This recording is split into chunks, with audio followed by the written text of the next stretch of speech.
Saya akhirnya penasaran dong. Saya tanya, misalnya nih Tat, ada jadi juga di situ. Misalnya Tat meleset Tat, ini gimana dong gitu kan? Resikonya apa nih? Udahlah dengan gaya Betawinya itu. Tenang aja Jaman, tenang aja Iqbal, tenang aja nih. Paling tahu caranya nanti gimana cara meminta maaf kepada masyarakat. Tinggal minta maaf aja, itu beres. Lihat Pak, dengan gampangnya dia udah punya exit strateginya. Gitu loh. Itu yang di situ saya gila, ini bukan pintar lagi, ini bukan cerdik, ini licik gitu loh. Ini kan warung steak and shake bukan bisnis yang ilegal gitu loh. Wahai Bapak Jody dan Yusuf Mansur, kenapa Anda begitu takut gitu loh? Begitu ketakutan untuk kemudian sekedar menjawab pertanyaan-pertanyaan dari Pak Darso terkait adanya Yusuf Mansur di warung steak and shake. Tapi kalau benar-benar uang itu dari uang umat, entah itu dari investasi atau sedekah, maka saya berani pastikan, kalau bukan pengadilan, Anda akan tidak akan pernah berani untuk tampil dan berbicara di depan publik.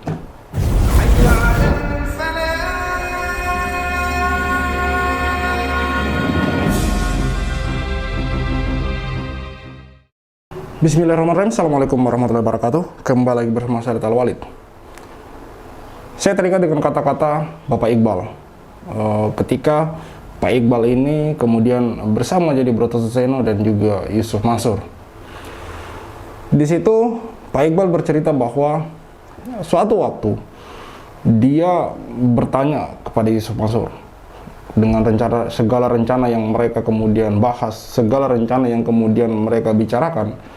Bapak Iqbal ini tiba-tiba nyelutuk dan kemudian berkata bahwa misalkan Ustadz, dia berkata kepada Yusuf Mansur, ini meleset.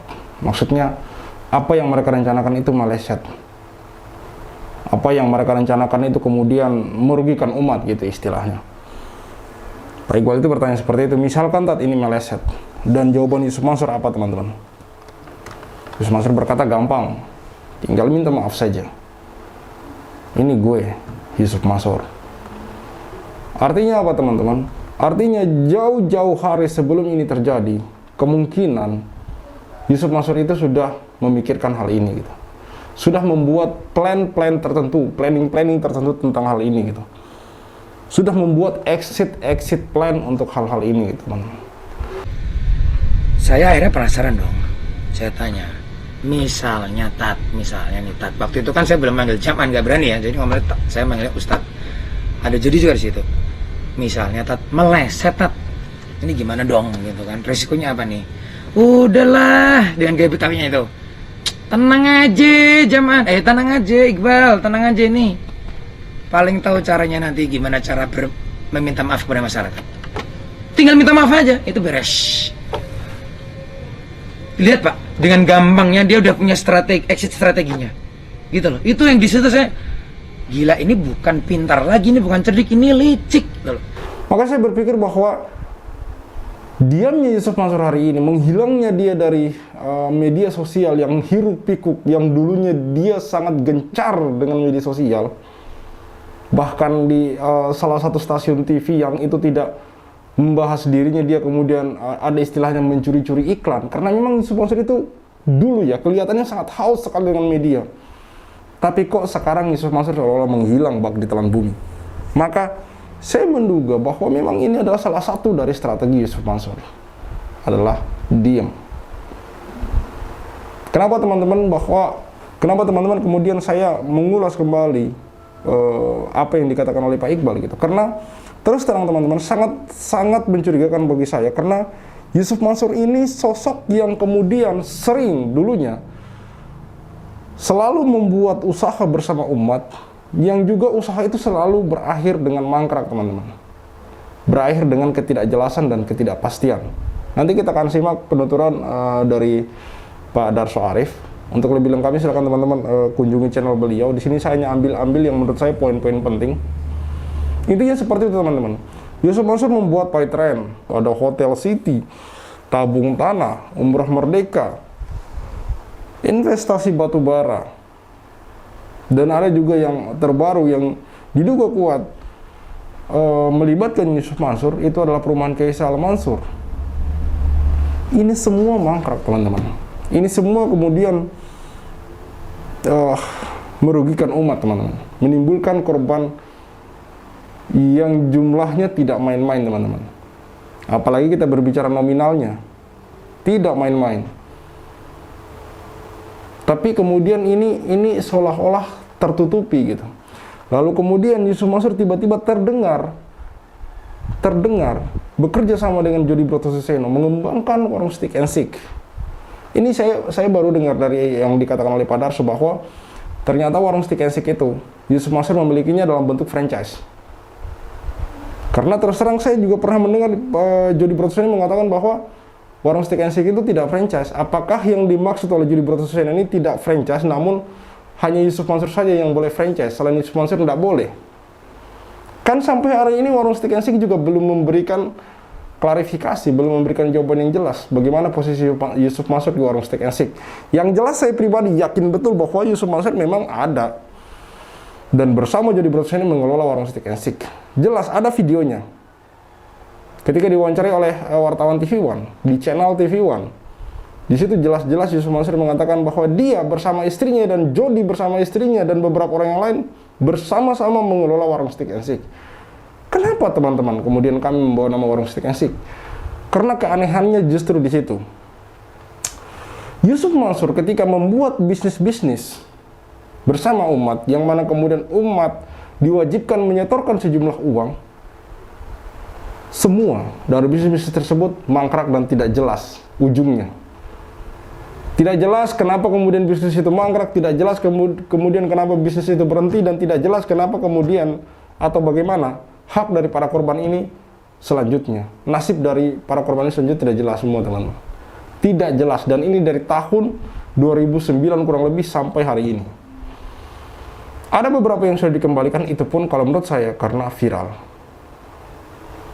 Karena viral. Artinya ini apa, teman-teman? Kuat diduga bahwa memang atau mungkin duit-duit ini kemudian mengalir ke satu tempat bernama warung Stick and Stick.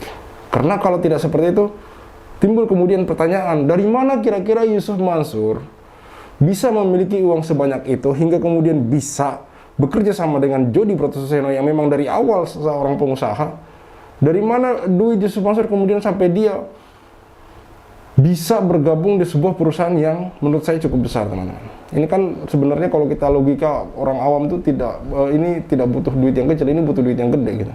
Nah, kita ketahui bahwa Yusuf Mansur ini sepanjang yang saya tahu dia tidak punya bisnis yang dia bangun dari nol. Memang murni bisnis dia, atau dia jalankan bisnis dari keluarganya, atau bagaimanapun saya tidak tahu. Semua yang Yusuf Mansur bangun dari dulu, itu kebanyakan bisnisnya yang kemudian merekrut umat, yang kemudian mewajibkan orang itu untuk kemudian menyetorkan sejumlah duit. Ini kan kemudian bisa sebenarnya sangat-sangat mudah sekali untuk kita nalar gitu. Bahwa ya memang duit-duit itu diduga kuat, kalau bukan dari hasil duit bisnis yang mangkrak, ini kemungkinan besar juga ada dari aliran sedekah-sedekah umat. Mari kita simak penuturan dari Pak Darso Arif. MLM pertama, apa yang terjadi? Mati, kemudian meninggalkan banyak masalah. Yusuf Mansur kemudian mengumpulkan uang investasi batu bara tahun 2009, macet, kemudian meninggalkan masalah dan berlabuh di meja penegak hukum. Yusuf Mansur kemudian membuat PayTrend. Hari ini kita tahu seperti apa.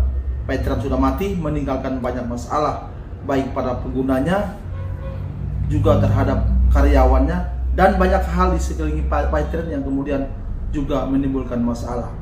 Yusuf Mansur mengumpulkan uang dari anggota PayTrend untuk mengikuti program umroh mereka Merdeka sebanyak 7.000 sekian orang dengan uang yang terkumpul sekitar 26 miliar.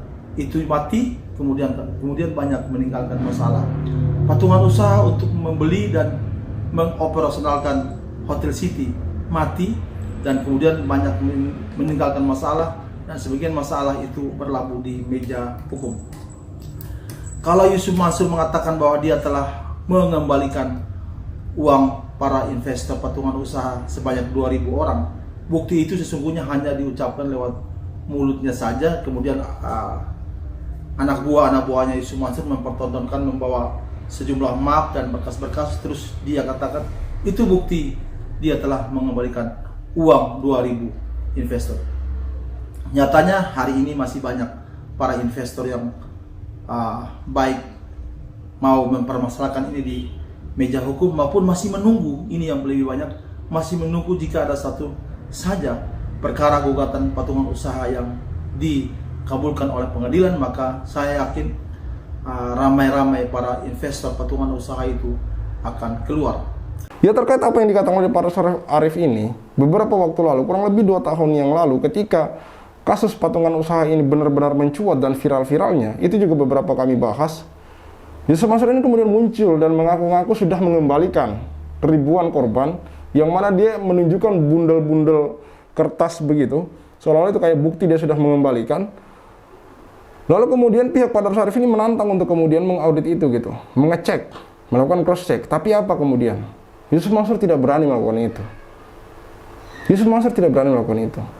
Maka kemudian saya berpikir bahwa apakah ini orang pintar kemudian dalam hal berbohong gitu, pintar dalam hal memanipulasi gitu, seolah-olah sudah mengembalikan, seolah-olah yang terzolimi, seolah-olah kasus ini tidak ada dan diada-adakan, seolah-olah sedang dicari jelek-jeleknya. Padahal kan memang simpel banget apa yang diinginkan oleh pihak Pak Darso, bahwa tolong bukti-bukti yang sudah kamu tunjukkan itu, kertas-kertas yang sudah kamu tunjukkan seolah bukti bahwa kamu sudah kembalikan uang dari para korban ini, mari kita cek bersama, dibuka dong kertasnya, dilihat apakah betul Anda sudah mengembalikan atau itu hanyalah sebuah kertas yang Anda pura-pura bahwa itu adalah bukti Anda sudah mengembalikan gitu. Tapi Yusuf Mansur hanya sekedar menunjukkan bundel. Sampai hari ini Yusuf Mansur tidak berani menjawab tantangan Pak Darus Arif untuk kemudian dicek bukti-bukti yang dia sudah bilang, yang sudah diakui bahwa itu bukti, dicek oleh pihak Pak Darus apakah benar itu bukti atau hanya sekedar rekaan mereka semata gitu, hanya sekedar rekayasa mereka semata. Mereka tidak, sampai hari ini mereka tidak berani menunjukkan, teman-teman. Maka saya pribadi menduga kuat bahwa itu hanyalah settingan dari Yusuf Mansur, sebuah playing victim dari Yusuf Mansur, sebuah upaya dari pihak Yusuf Mansur untuk mengelabui umat bahwa seolah-olah mereka sudah mengembalikan hak-hak dari para korban, dan pihak Pak Darso ini yang kemudian seolah-olah hanya mencari-cari kesalahan dari Yusuf Mansur. Kenyataannya sampai hari ini Yusuf Mansur tidak pernah berani membuka kertas-kertas itu, bahwa dia sudah mengembalikan uang-uang dari para korban ini. Tipikal dari Yusuf Mansur, saya tidak percaya kalau memang itu betul-betul dia sudah kembalikan. Saya tidak percaya seorang Yusuf Mansur hanya akan diem dan tidak mau membuka itu.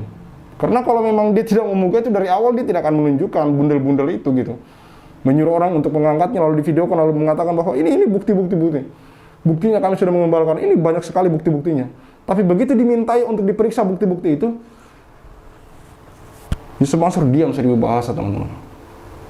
Yusuf Mansur mengumpulkan uang orang lewat patungan aset, juga macet dan meninggalkan masalah.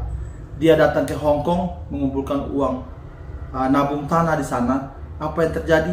Tanahnya nggak ada, uangnya nggak kembali, juga menimbulkan masalah hukum di belakang hari. Apalagi Yusuf Mansur kemudian mendirikan Paitrend Asset Management, perusahaan manajer investasi. Apa yang terjadi? Ditutup oleh OJK, dan dia mengaku bahwa para nasabah Paitrend Asset Management telah diselesaikan uangnya. Itu karena belum saja ada yang muncul. Satu waktu nanti kalau saya temukan nasabah dia yang masih punya urusan dengan Paitrend Asset Management, saya akan videokan di sini. Apalagi saudara-saudara, tentunya masih banyak. Saya contohkan berikut. Yusuf Mansur pernah mengajak orang untuk berinvestasi sawah di Sukabumi dan di Banten. Apakah investasi itu berjalan sukses? Lagi-lagi menguap begitu saja dan meninggalkan masalah. Orang-orang yang uangnya ditanamkan di situ tidak pernah ketahuan juntrungannya.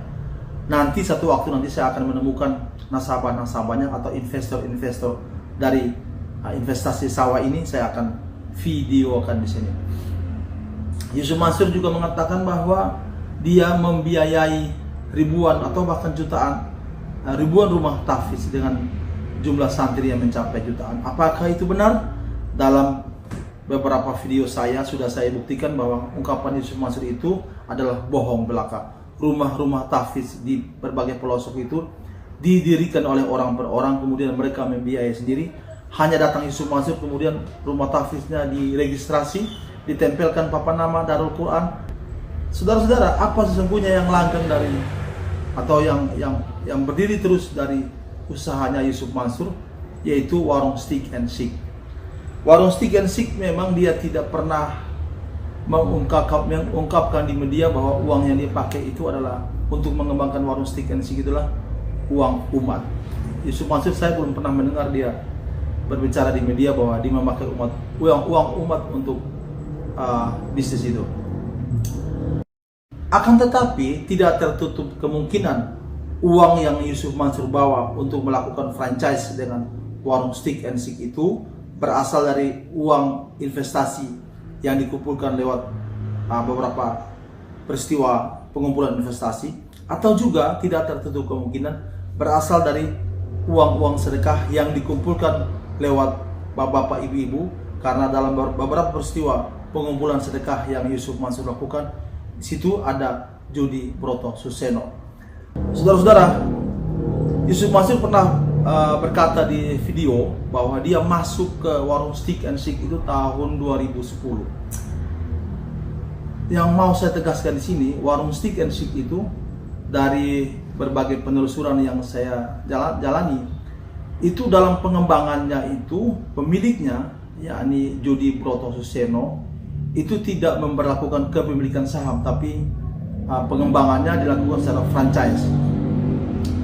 Nah, franchise inilah saya berkeyakinan bahwa Yusuf Mansur bergabung dengan warung Stick and Shake secara franchise. Belakangan saya dapat informasi juga bahwa Yusuf Mansur lah master franchise dari warung Stick and Shake, sehingga orang lain, bapak-bapak, ibu-ibu, walaupun punya banyak uang untuk mau bergabung dengan warung Stick and Shake secara franchise, itu tidak diizinkan oleh pemiliknya. Hanya Yusuf Mansur satu-satunya franchise dari warung Stick and Shake. Saya bersurat kepada manajemen warung Stick and Shake, PT Warung Stick Indonesia, pada bulan Mei tahun ini, mempertanyakan berapa sih jumlah outlet warung Stick and Shake yang dimiliki oleh Yusuf Mansur. Sayang sampai detik ini manajemen warung Stick and Shake tidak menjawab pertanyaan saya. Apakah mereka menganggap remeh surat saya, menganggap saya tidak penting? No problem. Atau jangan-jangan mereka takut untuk memberikan jawaban yang pasti, sehingga surat saya itu tidak pernah dijawab. Pak Jody, Anda kan kemana-mana selalu memproklamirkan diri sebagai orang yang amanah, orang yang menjalankan syariat Islam dan lain sebagainya. Tentunya Anda juga harusnya mengindahkan pertanyaan saya. Berapa banyak outlet warung Stick and Shake yang dimiliki oleh Yusuf Mansur? Jawab sajalah. Yap, ini Jody Broto Suseno pernah diwawancarai di salah satu channel YouTube. Saya melihat bahwa di situ dia mengatakan warung Stick and Shake ini kami bangun dari hasil usaha warung Stick and Shake itu sendiri, dan kami tidak franchise. Nah, berdasarkan apa yang dikatakan oleh Pak Darso Arif ini, bahwa master franchise-nya itu hanyalah Yusuf Mansur, dan berapapun uang yang Anda punya, Anda tidak akan diizinkan oleh Jody Broto Suseno. Saya kemudian berpikir bahwa apakah ini yang dimaksud oleh Jody Broto Suseno, bahwa warung Stick and Shake itu tidak franchise untuk orang selain Yusuf Mansur, teman-teman. Karena ini senada dengan apa yang dikatakan oleh Yusuf Mansur di beberapa videonya gitu, bahwa kami mengelola warung Stick and Shake bersama Jody Broto Suseno, kami mengelola warung Stick and Shake bersama Jody Broto Suseno, kami mengelola warung Stick and Shake bersama Jody Broto Suseno. Di beberapa kesempatan yang lain Yusuf Mansur juga membeberkan omset warung Stick and Shake. Ketika saya kemudian masuk menjadi pemegang saham, menjadi komisaris, kemudian terakhir saya sekarang diamanahi menjadi direktur IT di perusahaan namanya Warung. Pajak yang dibayarkan oleh warung Stick and Shake per tahunnya, artinya apa? Artinya posisi Yusuf Mansur di warung Stick and Shake ini sangat jelas, teman-teman. Namun seperti apa yang dikatakan oleh Pak Darso di video ini, bahwa beberapa hal yang kemudian Pak Darso ingin tanyakan ke warung Stick and Shake itu tidak diberikan kesempatan. Warung Stick and Shake sampai hari ini belum memberikan waktu dan kesempatan kepada Pak Darso untuk kemudian mewawancarai pihak warung Stick and Shake, mengklarifikasi terkait Yusuf Mansur ini di warung Stick and Shake. Saya bacakan kembali, teman-teman, kertas yang dibawakan oleh Pak Darso untuk PT Warung Stick and Shake. Kepada yang terhormat Bapak Jody Brotoseno, owner Warung Steak and Shake, PT Warung Steak Indonesia. Bapak Darwoto, manajer marketing. Ini maksudnya untuk yang diwawancarai, teman-teman. Assalamualaikum warahmatullahi wabarakatuh. Semoga semua kita dalam keadaan sehat walafiat. Perkenalkan, saya Darso Arif Bakwama, pemimpin redaksi Thaibah.com dan pengelola channel YouTube Thaibah TV. Berikut ini saya sampaikan permintaan untuk wawancara saya dengan tim, 1 kameramen dan 1 fotografer. Adapun pertanyaan-pertanyaan yang akan kami ajukan adalah: 1. Sampai dengan Juni 2024 ini sudah ada berapa outlet Warung Steak and Shake seluruh Indonesia? 2. Apakah Warung Steak and Shake dalam pengembangannya memperlakukan sistem franchise? 3. Berapa banyak franchise yang sudah bergabung dengan Warung Steak and Shake sekarang? Dalam banyak publikasi, Yusuf Mansur tampil bersama Bapak Jody Brotoseno dan mengaku bahwa dia adalah pemilik Warung Steak and Shake ini. Apakah betul begitu?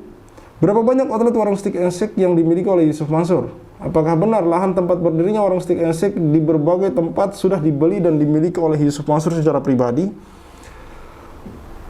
Pertanyaan lain akan berkembang dalam wawancara nanti. Jika Bapak tidak berkenan menerima kami mohon agar pertanyaan di atas dijawab secara tertulis. Demikian permintaan ini kami sampaikan. Atas perhatian dan kesediaannya kami ucapkan banyak terima kasih. Wassalamualaikum warahmatullahi wabarakatuh. Yogyakarta, 7 Juni 2024. Darso Arif Bakwama. Bahkan di sini Pak Darso Arif mengatakan kalau memang tidak siap diwawancarai, berikan jawaban tertulis, dan jawaban tertulis pun sepertinya tidak diberikan oleh pihak Warung Steak and Shake. Kenapa demikian? Kenapa sampai segitu diamnya gitu loh? Kan ini warung legal gitu loh. Kenapa tidak dijawab saja bahwa Yusuf Mansur memang terkait di sana, dia franchise, dia punya beberapa outlet kan simpel saja. Kalau memang ini kan Warung Steak and Shake bukan bisnis yang ilegal gitu loh. Wahai Bapak Jody dan Yusuf Mansur, kenapa Anda begitu takut gitu loh? Begitu ketakutan untuk kemudian sekedar menjawab pertanyaan-pertanyaan dari Pak Darso terkait adanya Yusuf Mansur di Warung Steak and Shake. Kenapa ketakutan sekali gitu loh? Kan tinggal dijawab saja kalau memang tidak ada masalah gitu. Dan tidak akan ada yang mengaitkan antara kasus Batubara, Hotel City, Paitren, Umroh Merdeka, Tabung Tanah dengan Warung Steak and Shake. Kalau memang ini memang secara terpisah pengelolaan dananya, kecuali dana-dana dari usaha-usaha mangkrak, bisnis-bisnis mangkrak yang saya sebutkan tadi itu memang mengalir ke sana. Kalau itu tidak terjadi, kalau memang dana-dana ini Anda merasa tidak ada yang masuk ke sana, dana-dana ilegal ini tidak ada yang masuk ke Warung Steak and Shake, kenapa Anda harus takut untuk kemudian menjawab pertanyaan-pertanyaan dari Pak Darso Arif Bakwama? Kenapa harus takut gitu loh? Tidak perlu ditakutkan, teman. Walau alam, hanya Warung Steak and Shake Jody Brotoseno dan Yusuf Mansur yang tahu akan hal ini. Mari kita lanjutkan. Saudara-saudara, saya akan melampirkan video ketiga dalam video ini tentang pemandangan Warung Steak and Shake yang berada di Jalan Kalimalang, Jakarta Timur. Kita tahu bahwa beberapa narasumber saya sudah memberikan informasi kepada saya bahwa Warung Steak and Shake itu, sebagian Warung Steak and Shake itu lokasi berdirinya itu adalah lahan milik Jam'an Nur Khotib Mansur atau Yusuf Mansur. Lahan-lahan itu dibeli secara pribadi oleh Yusuf Mansur. Jadi Yusuf Mansur itu sesungguhnya bukan hanya menjalankan bisnis Warung Steak and Shake saja, tapi juga dia memiliki lahan tempat berdirinya Warung Steak and Shake. Apakah salah satu warung steak yang berdiri di Kalimalang ini juga merupakan kepunyaan Yusuf Mansur, baik lahannya maupun bisnisnya? Ya, saya tidak tahu dengan persis. Yang pasti beberapa hal belakangan, termasuk surat saya dan lain sebagainya, itu menghubungkan antara kepemilikan Yusuf Mansur terhadap warung steak yang ada. Assalamualaikum warahmatullahi wabarakatuh. Hari Sabtu tanggal 10 Agustus 2024, dalam perjalanan dari Cawang ke Bekasi lewat Jalan Raya Kalimalang, di daerah Pondok Kelapa. Nanti kita akan bertemu sebelah kiri, dari arah Cawang ke Bekasi sebelah kiri itu ada Warung Steak and Shake. Saya dibantu sama Pak Amri. Ini warung steaknya ada di sebelah kiri. Nanti kita lihat luasnya seperti apa.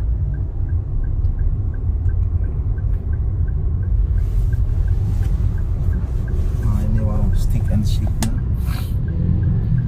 bersebelahan dengan pom bensin. Pak Amri, ini luasnya kira-kira berapa luas ini, Pak? Luas juga nih Pak. Luas ya? Berapa ratus? Lebih dari 300 meter nih, Pak. 500 ya? Lebih, Pak? Lebih dari 500 meter. Jadi kalau lahan ini dibeli secara cash oleh Yusuf Mansur, bisa kita bayangkan berapa uang yang dia keluarkan untuk bisnis warung stick and stick ini. Pas di sebelahnya adalah pom bensin. Oke, Pak Amri, sudah langsung jalan. Jadi nanti kita kenalkan lagi dengan warung stick yang lain. Sebuah bisnis kuliner yang dimiliki oleh, sementara kita yakini yang dimiliki oleh Jam'an Roti Mansur atau Yusuf Mansur. Jadi areanya sama luas dengan pom bensin ya, Pak? Sama kayak. Sama luas ya, Pak? Sangat strategis sekali. Sangat strategis sekali, tepat di samping pom bensin. Ini mirip-mirip kayak rest area, teman-teman. Dan kalau memang betul apa yang dugaan dari Pak Darso Arif mengenai bahwa warung stick and stick yang ditampilkan barusan adalah milik Yusuf Mansur, maka ini luar biasa, teman-teman. Dan sekali lagi saya katakan bahwa kalau ini memang bukan perusahaan ilegal, kenapa untuk harus takut untuk diwawancarai oleh seorang Darso Arif? Ini kan perusahaan jelas gitu, perusahaan kuliner, bisnis kuliner gitu. Kata Yusuf Mansur mengatakan bahwa mereka juga penyumbang pajak terbesar. Jadi kenapa harus takut untuk diwawancarai oleh seorang Darso Arif yang hanya wartawan biasa, teman-teman? Kenapa harus takut? Kalau memang tidak ada masalah di sana, kenapa sampai hari ini bahkan pernyataan tertulis saja dari pihak warung stick and stick tidak ada? Bahkan pernyataan dari Yusuf Mansur mengenai konten-konten yang kemudian menyinggung warung stick and stick tidak ada, teman-teman. Diam begitu saja, bungkam 1000 bahasa, nggak ada perkataan, nggak ada pernyataan, tidak ada segala macam. Kalau mau dibilang sabar, itu bukan sabar, teman-teman. Dulu Yusuf Mansur di awal-awal kami membuat konten, sering menjawab konten-konten kami dengan marah-marah segala macam. Makanya kemudian muncul itu ada video dari mana duitnya dan segala macam gitu. Hanya karena makin ke sini, korban-korban terus bermunculan, makin ke sini bukti-bukti semakin mendekati namanya. Makanya kemudian saya yakin bahwa orang ini kemudian berpikir bahwa ini makin ke sini makin tercium nih. Bahkan kemudian di beberapa videonya kemudian muncul jejak digital di mana dia kemudian membawa-bawa nama warung stick and stick, kemudian sehingga kemudian orang-orang pada tahu bahwa dia adalah salah satu pembesar dari warung stick and stick yang kemudian bergabung dengan jadi Broto-Suseno sebagai pemilik awal. Lalu hari ini kemudian dia makin menghilang, teman-teman. Bahkan terdengar kemarin katanya dia huruj apalah segala macam, omong kosong bagi saya gitu. Bagi saya hari ini Yusuf Mansur hanya sekedar omong kosong gitu, karena semua kata-katanya, hampir semua dari kata-kata Yusuf Mansur itu makin kesini makin terbukti bahwa semua dari kata-katanya itu hanya omong kosong, teman-teman. Yang paling simpel saja, yang sering saya tantang bahwa Yusuf Mansur kan sering mengatakan nolkan aset, nolkan rekening. Mana itu? Dia berani nggak itu nolkan rekeningnya? Dia berani nggak itu sekarang nolkan aset? Dia berani nggak itu sedekahkan rumahnya hari ini? Kalau dia berani, saya akan jadi pengikutnya, teman-teman. Saya sudah pernah katakan itu gitu. Kan itu ajaran dia. Itu ajaran dia gitu. Ajaran dia itu. Secara eksplisit dia katakan seperti itu, teman-teman. Secara eksplisit, secara jelas dia katakan itu. Jadi kemudian banyak orang-orang yang terpengaruh dengan kata-kata dia. Secara eksplisit. Dia pernah mengatakan bahwa yang tidak gabung dengan Paytrend goblok. Lah sekarang Paytrend Asset Management tutup, gimana tanggapannya? Gimana tanggapannya? Dia pernah katakan bahwa di dalam Paytrend dia bagi-bagi uang 15 miliar per bulan. Nyesal kalau tidak gabung Paytrend. Sekarang Paytrend tutup, apa dia bilang? Dan tutupnya Paytrend itu bukan kerugian Yusuf Mansur, tapi kerugian umat. Karena orang-orang sudah banyak yang kemudian top up di dalamnya, menyetorkan sejumlah uang, mulai dari ratusan ribu hingga puluhan juta. Member Titanium, saya ingat sekali, itu atas nama Ibu Tugi yang kami wawancarai beberapa tahun yang lalu, mengatakan dia sudah setor di sana 10 juta.